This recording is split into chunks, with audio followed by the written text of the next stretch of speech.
नमस्कार, major Angad Singh news and study में आपका स्वागत है। आज बात करते हैं विभाज्यता के नियम पर कि कौन सी संख्या कितनी भी जटिल हो आप तुरंत देख के उसे काट देंगे कि ये 2 से कटेगी या 3 से या 4 से, जिससे भी कटेगी आप तुरंत देख के बताएंगे। आइए देखते हैं क्वेश्चन नंबर 1, विभाज्यता के नियम। सबसे पहले 2 से भाज्य, 2 से भाज्य कौन सी संख्या होगी?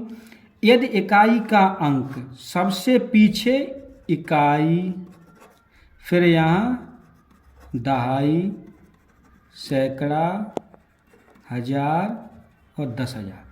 तो जो इकाई का अंक है किसी संख्या में, अर्थात राइट हैंड सीधे हाथ से स्टार्ट करते हैं, तो इकाई का अंक 0, 2, 4, 6, 8 है, तो वह संख्या हमेशा 2 से विभाजित होगी। जैसे 210 आपकी है, 2 एकन 2, 1 भावटी बनी, 2 पंजे 10 कट गई। उसके बाद जैसे आपका 242 है, 2 एकन 2, 2 दून 4, 2 एकन 2, 826 है, 2 चौक 8, 2 एकन 2, 2 तियां 6। ऐसे ये हो गई आपकी 2 से विभाजित। इसके बाद सवाल आएगा 3 से।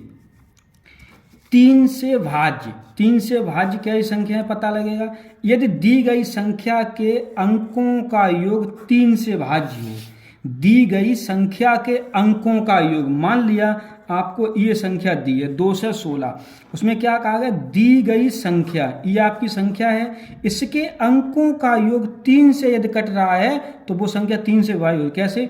6 और 1 7 और 2 9, अर्थात 9 है वो आपका 3 से विभाजित है। जब 3 से 9 विभाजित है तो संख्या भी कट जाएगी पूरी। 3 एकन 3, 3 सत्ते 21, 3 दून 6। जैसे मान लिया 513 आपकी, तो 5 और 1 6 और 3 9, कट गई 9 से, वो 3 से 9 बाद अब 3 एकन 3, 2 3 सत्ते 21, 3 एकन 3। तो सीधी सी बात है, जिस संख्या का योग, जो संख्या के अंक होंगे, उन अंकों का योग यदि 3 से विभाजित है तो वह संख्या भी 3 से विभाजित होगी। 4 से भाज्य क्या है कि 4 से भाज्य, इसका मतलब है यदि दहाई तथा इकाई अंक से बनी संख्या 4 से भाज्य हो, दहाई और इकाई और दहाई, यदि पीछे वाली 2 संख्याएं 4 से कटती हैं, पीछे से यदि 2 संख्याएं 4 से कटती हैं तो मान लीजिए आपकी ये संख्या 4 से कट जाएगी। कैसे? मान लिया 2 से 16 है, अब पीछे के 2 अंक इकाई दहाई 16, 4 चक 16, जब पीछे के 2 अंक 4 से कट रहे हैं तो आपकी ये पूरी संख्या जो है वो 4 से कट जाएगी। कैसे? 4 पंजे 20, 1 बचो 16 हो गए, 4 चक 16। दूसरा एग्जाम्पल जैसे मान लिया 1524, पीछे कितने हैं? 24, तो 4 छंग 24, ये 24 हैं वो 4 से कट रहे हैं, अर्थात ये संख्या हमारी 4 से कट जाएगी। तो कैसे? 4 तियो 12, कितने बचे? 3, 4 अट्ठे 32 और 4 एकन 4, कट गई। ऐसे 1864 मान लिया, ये कट रहे हैं, 4 एकन 4 और 4 छंग 24, जब ये कट रहे हैं तो 4 से कट जाए। कैसे? 4 चक 16, 2 बचे 26, 4 छंग 24, 2 बचे 24, 4 छंग 24। इस प्रकार से आपकी 4 से कट जाएगी। इसके बाद होगी 5 से भाज्य, ये बहुत ही सरल है। 5 से भाज्य का मतलब है यदि किसी संख्या का इकाई का अंक, किसका? इकाई का अंक 0 या 5 है। कितना? 0 या 5 है, तो वह संख्या आपकी 5 से कट जाएगी। जैसे 1 से 10, ये आपका कितना आएगा? 0 आएगा, कट जाएगा। 5 दूनी 10, 5 दूनी 10। ये ऐसे मान लिया 315, पीछे के 5 हैं तो 5 से कट जाएगी। 5 6 30, 1 को जाना भाव एक बंदी, 5 3 15। ये तो बहुत ही सरल है। अब देखते आएंगे 6 से भाज्य।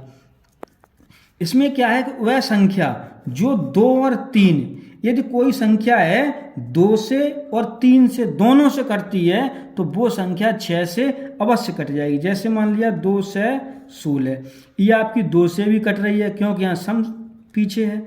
और 3 सत्ते 21, 3 दूनी 6, ये 2 से भी कट रही है और 3 से भी कट रही है, तो अर्थात ये आपकी संख्या है वो 6 से भी कटेगी। जैसे मान लिया 1 से 2, 2 पंज 10, 2 एकन 2, 2 से कट रही है, 3 3 का 9, 3 के बाद 3 से भी कट रही है, अर्थात ये 6 से भी कटेगी। 6 एकन 6, 6 सत्ते 42। अब देखते हैं आगे 7 से भाज्य, थोड़ा अच्छा सवाल है और अधिकांशतर हमेशा कंपटीशन में शुरू में कठिन बाद में सरल, बिल्कुल सरल सवाल कभी भी परीक्षा में नहीं आएगा, इसलिए सवाल ऐसे चुने जो शुरू में कठिन, सॉल्व करते समय सरल हों, वो हमेशा परीक्षा में आते हैं। 7 से भाज्य, ये इम्पोर्टेंट है आपका। 7 से भाज्य कैसे पहचानेंगे? किसी संख्या के इकाई के अंक का दूना। जैसे मान लिया कोई भी संख्या है और उसका हमने इकाई का अंक देख लिया, जैसे मान लिया 343 है, 343। सवाल कह रहा है किसी संख्या के इकाई अंक का दूना, तो इकाई का अंक 3 है, तो 3 का दूना कितना हो गया? 6। शेष संख्या से घटाने पर, अब शेष संख्या अभी कितनी बची? 34। ये हमने 34 में से घटा दिया तो कितने बचे? 28। ये बची हुई संख्या यदि 7 से कट रही है, बची हुई संख्या जो आपकी 28 बचे हैं वो 7 से विभाजित हैं, क्योंकि 7 चक 28। ऐसी संख्याएं हमेशा 7 से कट जाएंगी। 7 एकन 7, 7 चक 28। अब कितने बचे? 7 चक 28, 6 और 7 निम 63। ऐसे दूसरा एग्जाम्पल देखते हैं, जैसे 728। 728 में जो 8 हैं वो 72 में से हमें 8 का दूना 16 घटाना है। 72 में से 16, तो 12 में तो 6 गए, 6 बच्चे यहीं रह गए, 6 में तो 1 गए 5। अब देखो 7 8 56, 7 से पूर्व विभाजित है, अर्थात ये भी 7 से पूरा कटेगा। कैसे? 7 एकन 7, 2 में जाना बाटू बिंदी 28, 7 चक 28। एक थोड़ा बड़ा देखते हैं, जैसे 34 153। अब पीछे का अंक कितना है? 3। हमें इस संख्या से ये संख्या अर्थात शेष संख्या से, जो बची हुई संख्या है, जो आपकी शेष संख्या है, उससे इकाई का अंक दूना करके घटाना है। जैसे 34 15, 34 15 में से हमें 3 दूनी 6 घटाने हैं, क्योंकि 3 का दूना करना है, तो 15 में 6 गए 9, तो 34 0 9, 7 से कट जाएंगे। 7 चक 28, 6 बचे 60 हो गए, 7 चक 28, 6 60 हो गए, 7 8 56, 4 7 7 49। ये संख्या पूर्व विभाजित कट जाएगी। कैसे कटेगी? 7 चक 28, 6 61 हो गए, 7 8 56, 7 8 56। अब कितने बचे? 5 55 हो गए, 7 7 49, 6 7 9 63 कटेगी।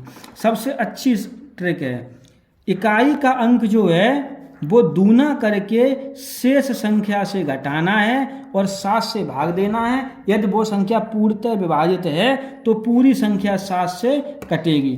देखते हैं आगे 8 से भाज्य। 8 से भाज्य कैसे हम देखेंगे कि यदि सैकड़ा, दहाई तथा इकाई से बनी संख्या, किससे? सैकड़ा, दहाई, इकाई, पीछे के 3 अंक, पीछे के 3 अंक 8 से कट रहे हैं, अर्थात 8 से विभाजित हैं, तो वह संख्या पूरी 8 से कट जाएगी। कैसे? सवाल देखते हैं। 97 128 ये संख्या है। अब पीछे मुझे कौन सा? सैकड़ा, दहाई, इकाई। सैकड़ा, दहाई, इकाई, अर्थात 128 हमारे 8 से कट रहे हैं, तो कट जाएगा। 8 से भाग दी, 8 एकन 8, कितने बचे? 4 8 छंग 48, पूरा कट गया, अर्थात ये संख्या पूरी कट जाएगी 8 से। कैसे कटेगी?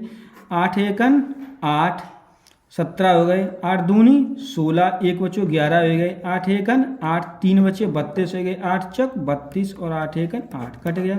दूसरा ऐसे आपका 52 40 मान लिया, ये आपका 240 कट जाएगा, क्योंकि 8 24 0, तो ये 8 से भी कट जाएगा। कैसे कटे? 8 एकन 8, 8 छंग 48, 4 बचे 44 हो गए, 8 पन 40 और 8 पन 40, इस तरीके से 8 से कट जाएगी। 9 में क्या है कि 9 से भाज्य दी गई संख्या के अंकों का योग। बहुत अच्छा सवाल है, इसे इम्पोर्टेंट। दी गई संख्या के अंकों का योग, जो आपकी संख्या दी गई है उसके अंकों का योग यदि 9 से कट रहा है पूरा, जैसे 5 7 6, 7 5 12 और 6 18 जो आपके हैं वो 9 से कट रहे पूरे, क्योंकि 9 दूनी 18, अर्थात ये संख्या भी आपकी 9 से कट जाएगी। 9 एकम 9, 9 पन 45, 9 छक 54, 3 बचे 36, 9 चौक 36। ठीक, क्वेश्चन 10 से भाज्य तो बिल्कुल ही सरल है। 10 से भाज्य दी गई संख्या के अंत में क्या होना चाहिए? शून्य। जैसे कोई भी संख्या है, इसके पीछे अगर शून्य है तो वो संख्या 10 से कट जाएगी, 9 से 45 आ जाएगा। ये तो बिल्कुल सरल है। थोड़ा आगे बढ़िया क्वेश्चन है 11वां, ये हमेशा परीक्षा में पूछा जाता है, एसएससी में अधिकांशतर। सवाल है कि 11 से कौन सी संख्या विभाजित होगी? तो इसके लिए एक ट्रिक है कि सम और विषम संख्याओं के अंकों का अंतर। कहने का मतलब जो सम संख्याओं का स्थान और विषम संख्याओं के अंकों के स्थान का योग, सम और विषम अंकों के स्थान का योग या तो अंतर 0 हो या 11 से पूरा विभाजित हो, तो वह संख्या 11 से कट जाएगी। जैसे मान लिया 136 10 52, 136 10 52, इसमें क्या है कि ये आपका 1 0 ये और ये देखो 2 0 6 और 1 3 1 और ये सम और विषम संख्याओं की जो स्थानों का योग है वो यदि या तो शून्य हो जाए या 11 से विभाजित हो जाए तो वह हमेशा 11 से कट जाए। जैसे देखो 1 और 6 7 और 0 7 और 2 9, 3 और 1 4 और 5 9, 9 में से 9 गए 0, अर्थात यहाँ शून्य बच गया, अंतर क्या आया? शून्य। तो ये संख्या आपकी पूरी किससे कटेगी? 11 से। कैसे? 136 10 52, हमें कितने से काटनी? 11 से। 11 एकन 11, 2 26 हो गए, 11 दूनी 22, 4 41 हो गए, 11 तियो 33, 33 8 बचे 80 हो गए, 11 7 77, 3 35, 11 तियो 33, 2 22, 11 दूनी 22। ये आपकी इम्पोर्टेंट 11 से, और ये 7 वाला हमेशा पूछा जाता है, ये 2 4 वाला नहीं। इसलिए यदि आपको ये ट्रिक समझ में आई है तो आप लाइक शेयर और कमेंट अवश्य करें। धन्यवाद।